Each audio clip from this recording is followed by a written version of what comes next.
How to capture and convey the wonder of science and the natural world, especially at a time when the public teaching of science is again being fought over. The largest museum of natural history in America just expanded its reach, and Jeffrey Brown got an advanced tour. It's part of our Arts and Culture series, Canvas. We're looking for places for views to make connections to people, to things, to collections. This is a pretty good one. Yeah, and that one to the park. A pre-opening walk with architect Jeannie Gang to see the new building she designed as an expansion of the American Museum of Natural History in New York. It feels like an organic space. People have felt different things about it, like a canyon, a cave, a grotto, bones. People have told me all kinds of different natural things. You're okay with all those? Oh, yeah.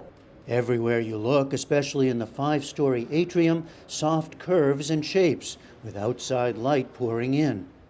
Gang and the team at her Chicago-based architectural firm Studio Gang were inspired by natural landscapes, but tied to a specific urban setting. The leap was really, we need to do something that is about connections, flow, curiosity, discovery.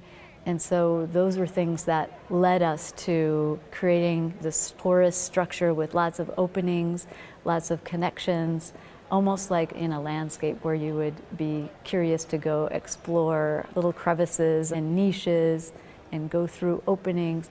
The museum, one of the largest natural history museums in the world with some 5 million visitors a year, has been a place of discovery for a long time now, known for its lifelike dioramas, still fascinating young children, its enormous dinosaurs and blue whale, the Hall of Gems, the planetarium, and much, much, much more.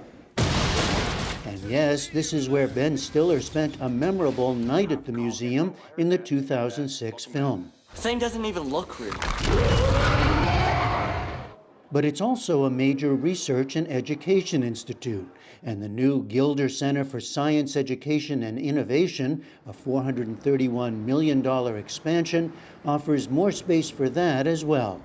A chance for visitors to see more of the vast collection, and the curators and researchers working within it, as here among jars of different fish species.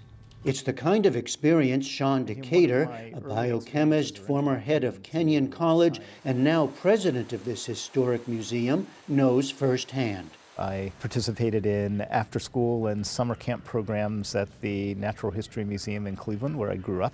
My mother signed me up to every possible program. That's a place where I not only had my curiosity piqued, but I also began to meet scientists to learn what the scientific process is like. I think that's something that this museum does very well on many levels.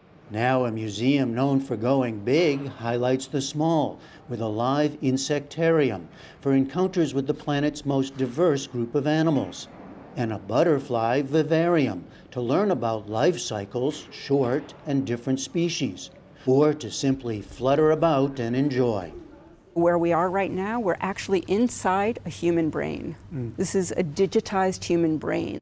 The connectedness of all life is a theme of the immersive Invisible Worlds experience. And the critical task for a museum like this, says Vivian Trakinski, is how to make life come alive. Trakinski's title, Director of Science Visualization. The key is, what do we know? Starts with that. Starts with the science. Yeah. And then I think you have to think about the public. What do they know? What are pathways to engage them in the different topics that you're trying to communicate?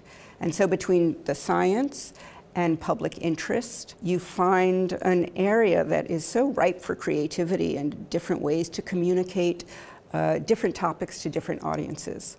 That makes this a prime place to see an evolution in how we visualize natural history and science, with dioramas and digitization both transporting people to largely inaccessible places in different ways. And it doesn't make the dioramas any less beautiful or any less relevant. If anything, I feel like it gives them a fresh feeling, an update.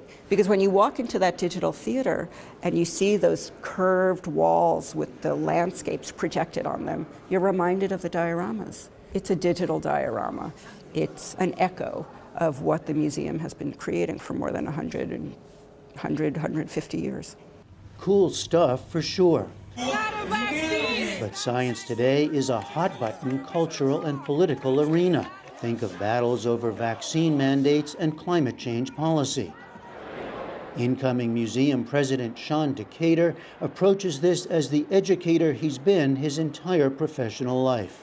When we see reports out there of mistrust and lack of confidence in science, I believe that the root cause of that is a lack of understanding of the scientific process itself. You mean of how science works or How what science- scientists do? Exactly.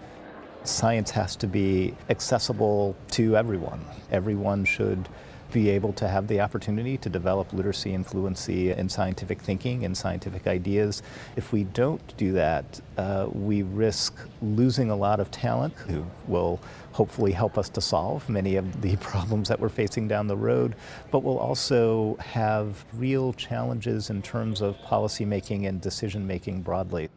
The larger disputes over science and the natural world also gave architect Jeannie Gang a different sense of urgency with this project. It elevated the crisis, if you will, and it made me think that besides just presenting the facts, we have to feel the wonder, let's say, of nature, because it's also an emotional thing. That's why I think art and science can work well together, because we need facts, but we also need to see the beauty of it.